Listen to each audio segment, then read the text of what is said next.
Hey everyone, it's Doc Vinyl here and Record Time. I'm going to do a countdown today. Today's going to be a little different show. We're going to do a countdown on, chronologically though, not best to worst or any of that stuff, on debut albums of influential rock and roll bands. But before I do that, I want to make a little service announcement kind of thing and a little preachy thing. I hope you don't mind. And just, the coronavirus is going around. I know everyone's locked in their houses. Everyone's tight down. Guess we kind of learn something from it. Let's, kind of realize that we're all symbiotic creatures and we live kind of in mutual benefit of one another. And now it's like, wow, the virus is kind of making us realize that. Well, maybe we can learn something from it. Maybe, things will, definitely will get better. But let's hope that, people can kind of change their ways a little bit, about society and about how they look at things, and maybe not so much want in this world.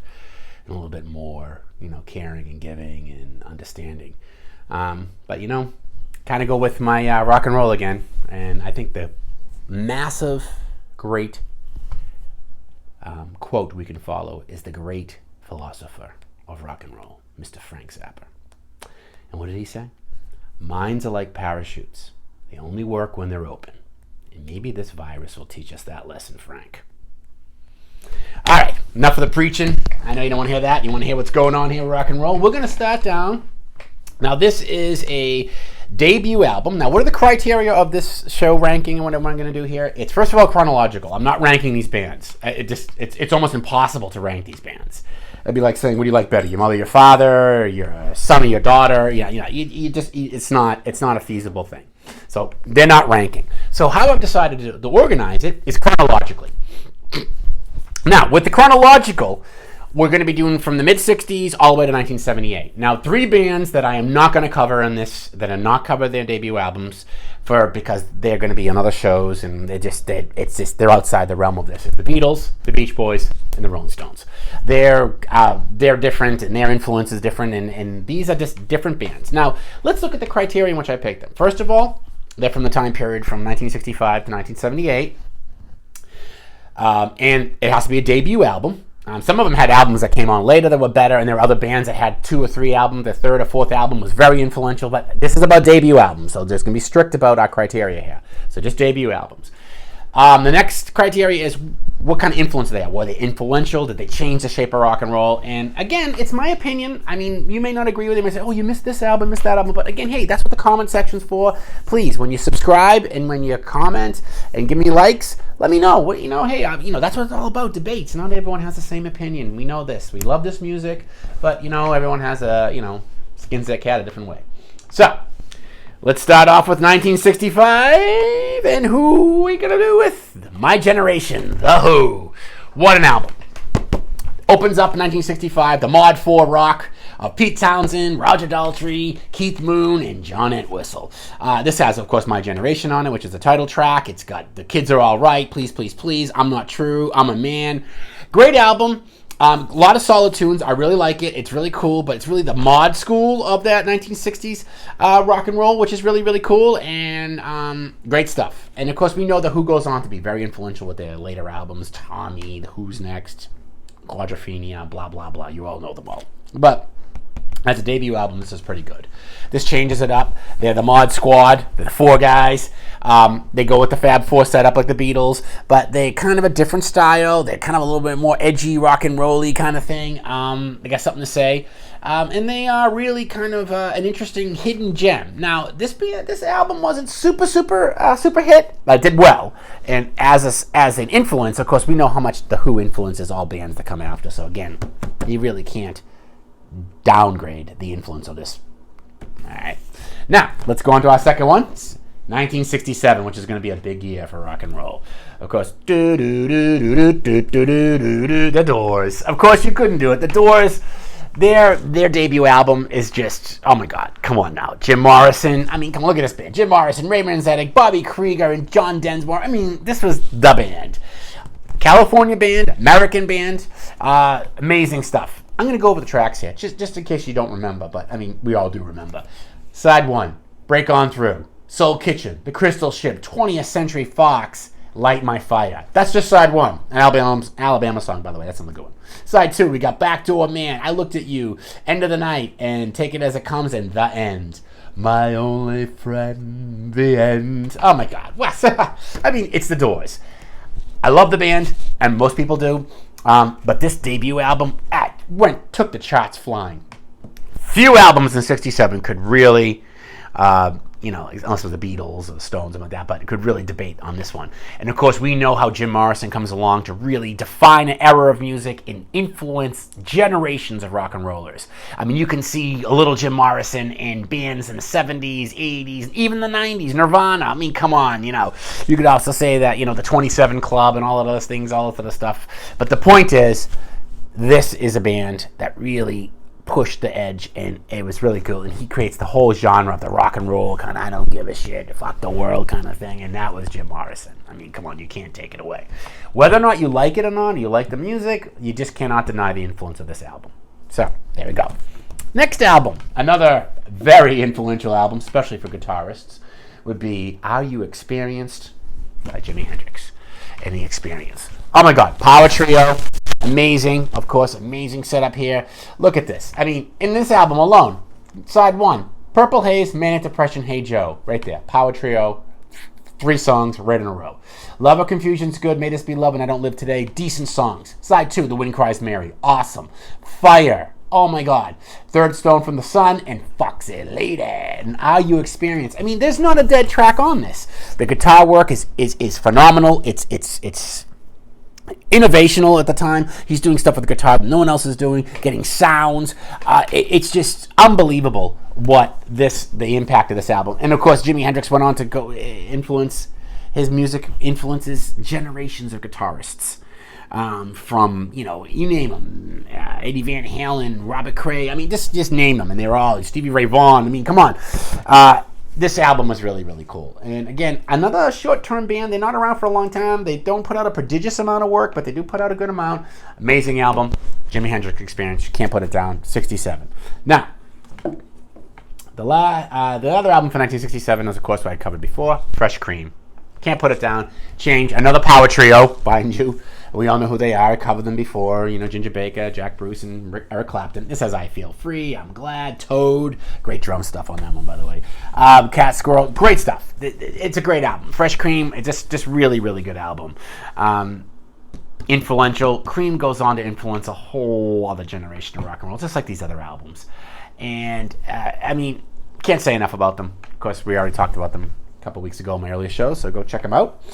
And then the last album from 1967, one of my favorites, believe it or not, and it's a real sleeper. It wasn't a big hit, but man, this album is the king of psychedelia and really the beginning of progressive rock. And I'm talking about the Syd Barrett, Pipers at the Gates of Dawn, Pink Floyd. Oh my God, this is their debut album. Oh my God, look at little Sid over there. Oh my God, he's of course the guy went gradually crazy, but insane stuff. This is an amazing album. I just listened to it the other night. You want to listen to this album and just totally get into it and just leave the world behind. Turn all the lights off. Make it at night so it's dark out. All the lights off. Just relax, lie down, and put on side one. Oh my God. Opens up with Astronomy Domain. Ooh, Lucifer Sam. Matilda Mother. Oh my God. The layered music, the texture, the keyboard tones, everything. It's crazy, the ideas. The lyrics. Flamingo. Power Our Torch. And then Take Up Thy Stethoscope and Walk, which of course was a Roger Waters original. Amazing. Then flip it on the side too. You got Interstellar Overdrive. Oh my God, the intro on that is so cool. It's like ethereal music. It's like out there. It's insane. I love it. The Gnome, Chapter 24, The Scarecrow and Bike. This whole album is amazing. What a set lineup. This is before David Gilmour's introduction to the band. This is Syd Barrett, Roger Waters, Richard Wright, and Nick Mason.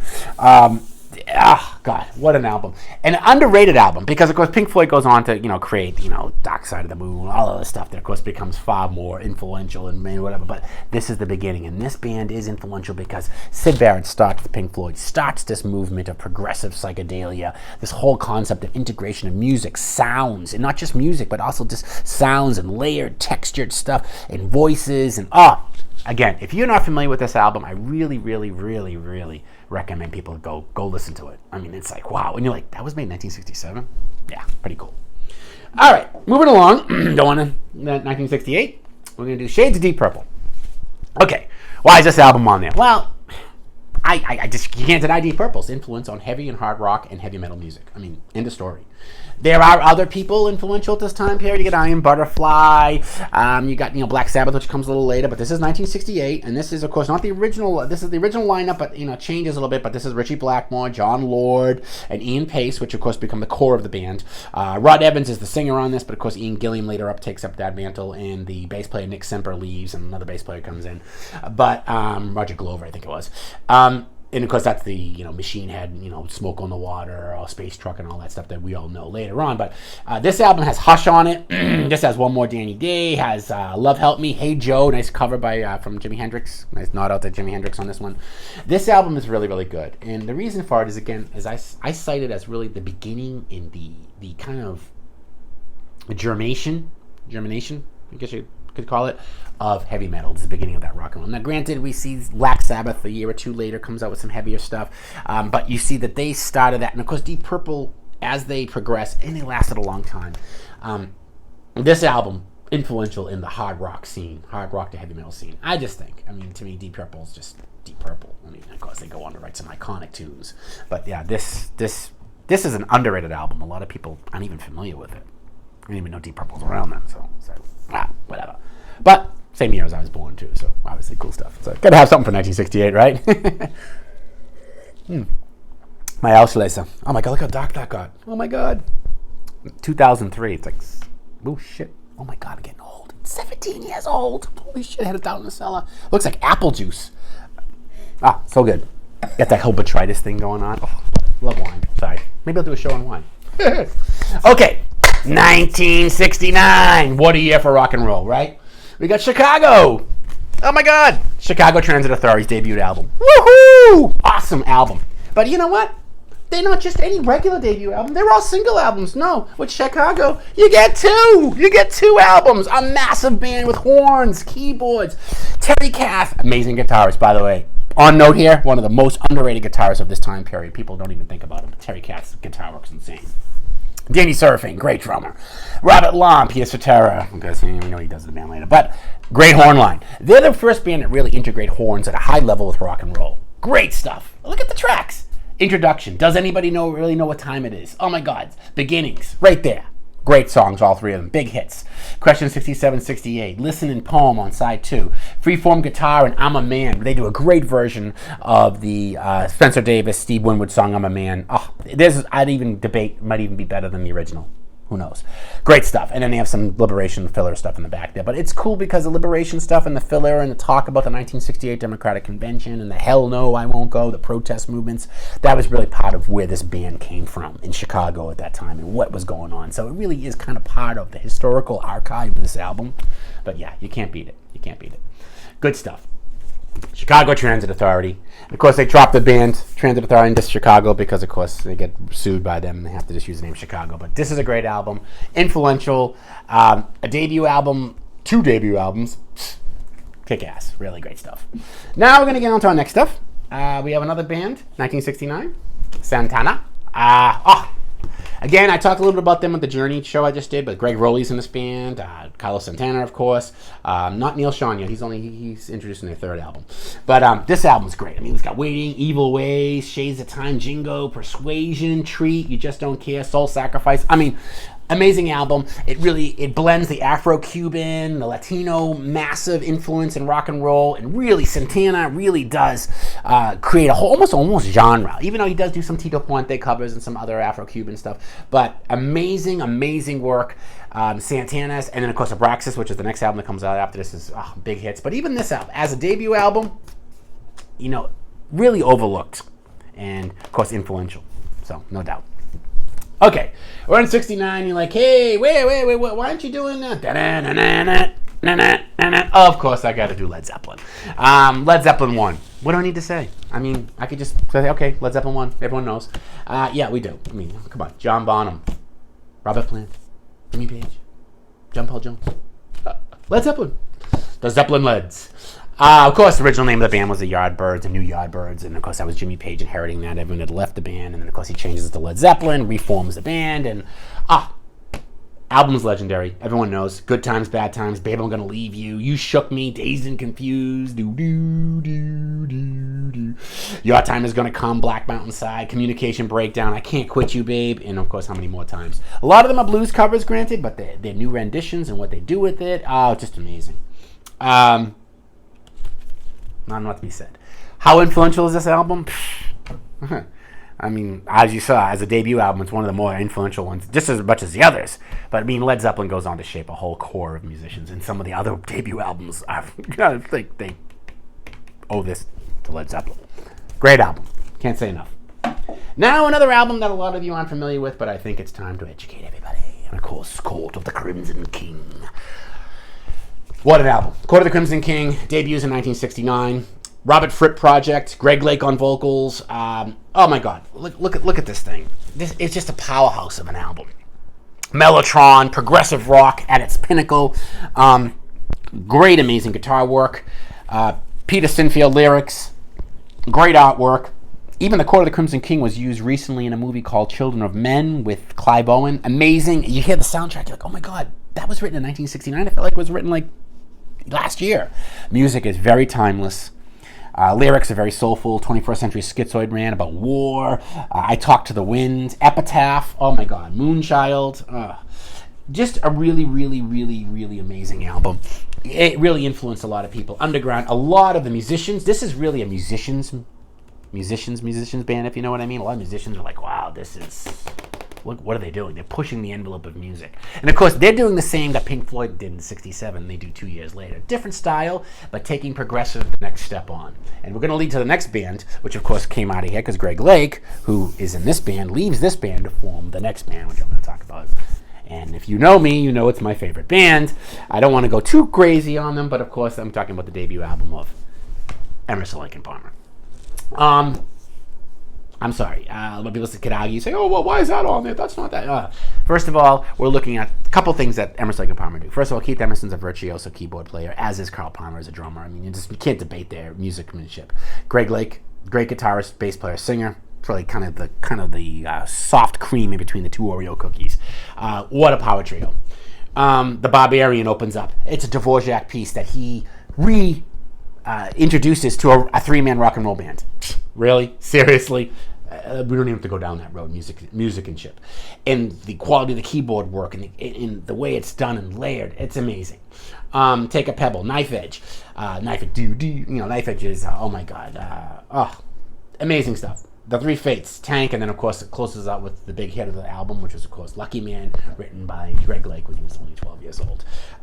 This comes out in 1970 in Great Britain, 71 United States. This album really goes to show the importance of keyboards as a keyboard-centric band and the importance of keyboard music in rock and roll. Emerson, Lake and Palmer. Can't say more. And of course I will be doing a whole thing on them, and I'll talk more about them, but definitely an influential band. Switching gears now, going to 1972. A band a lot of people forget about, but we got to remember their debut album was pretty kick-ass. We're talking the Eagles. I mean, come on now, baby. I mean, look at this. Of course, we're talking, this is the Glenn Frey, Don Henley Eagles with, great band members here. We got Take It Easy, Witchy Woman, and Peaceful Easy Feeling, and then there's a whole bunch of other great songs in here. Take the Devil, Most of Us, Chug All Night, Nightingale, Train Leaves Us Here This Morning.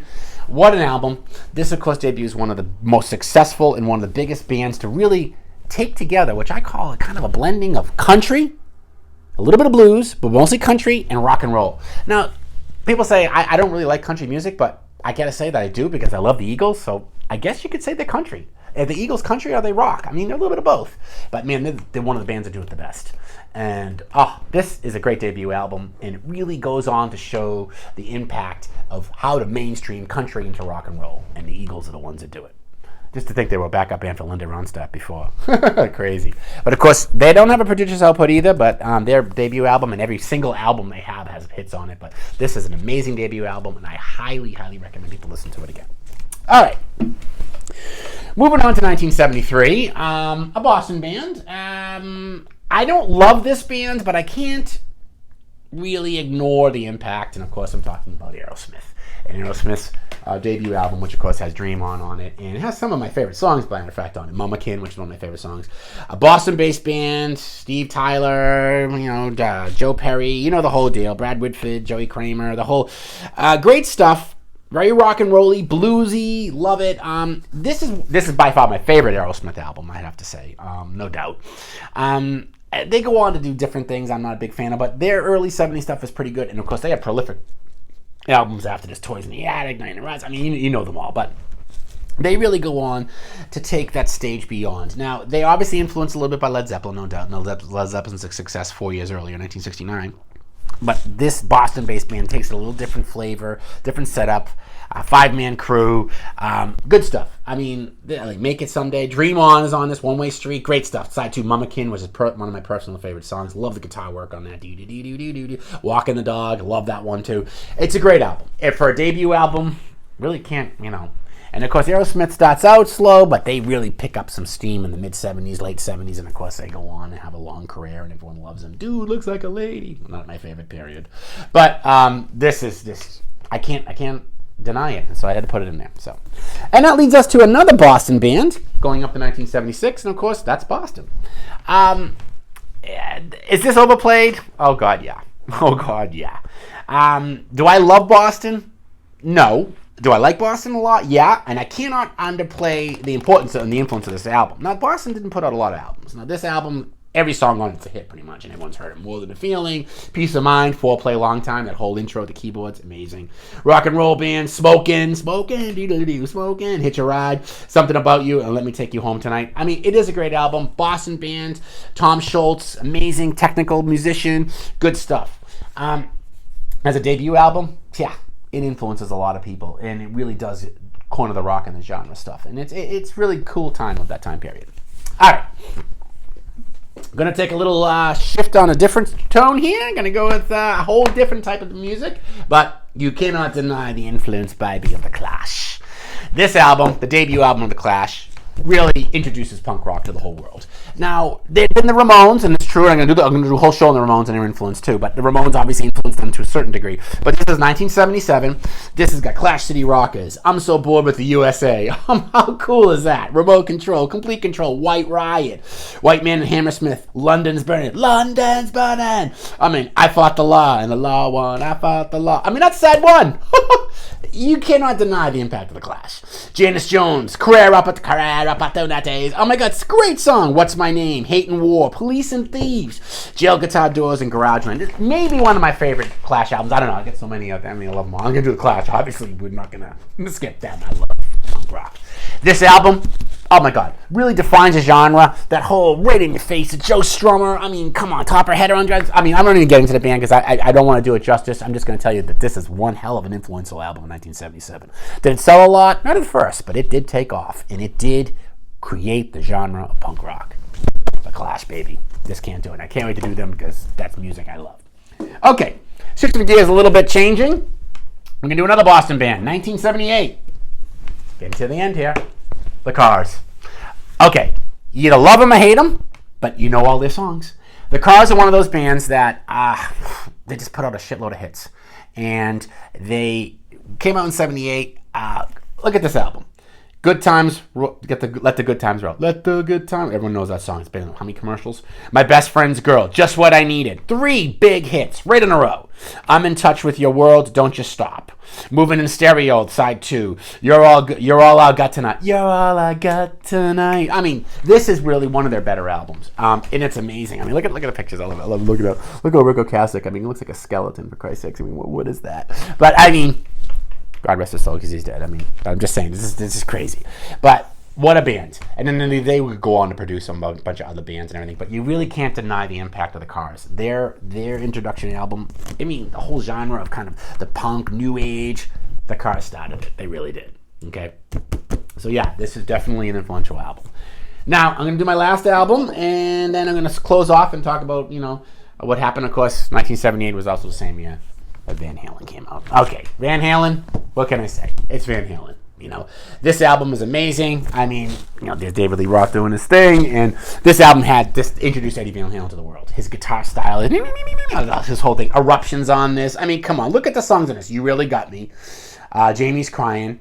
On Fire. Running with the Devil. Oh, God, I'm the One. Ain't Talking About Love. Little Dreamer. Eruption, Ice Cream Man. I mean, the guitar work in itself is amazing. The songs are great. A couple of covers on this. Just an amazing band. And, of course, the influences that would come later. And how many generations of guitarists would Eddie Van Halen influence?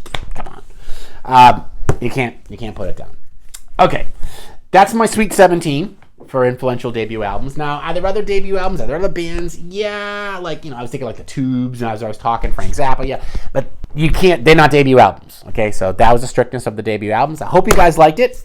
Please subscribe and give it your likes, and I'd like to hear the comments. Let me know what you're thinking, all right? So this is, again, debut albums. I'm going to drop another video probably in another day or two, and I will see you guys soon. Stay safe, and hope everything's great.